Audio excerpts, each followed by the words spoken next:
শুভ দুপুর বন্ধুরা। আজকে শুক্রবার, সরস্বতী পুজো। সকলকে প্রীতি শুভেচ্ছা। আজকে পুজো হয়ে গেল, তারপরে রান্না বান্না হলো। কি কি রান্না করলাম দেখুন। অবভিয়াসলি আজকে তো খিচুড়ি হবেই।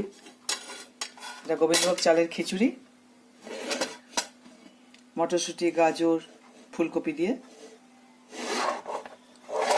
একদম চাপচা, একদম চাপচা হয়েছে খিচুড়ি।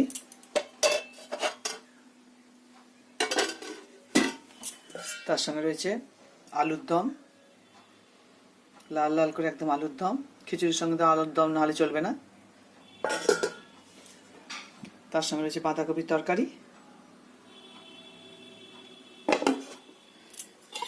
এখানে রয়েছে কুল রাঙা আলুর চাটনি, সরস্বতী পুজোর স্পেশাল।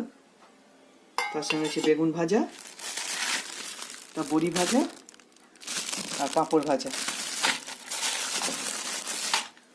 আপনারা ভালো থাকবেন, সুস্থ থাকবেন। আমার রান্নাবান্না যদি আপনাদের পছন্দ হয়, লাইক, শেয়ার, সাবস্ক্রাইব করবেন।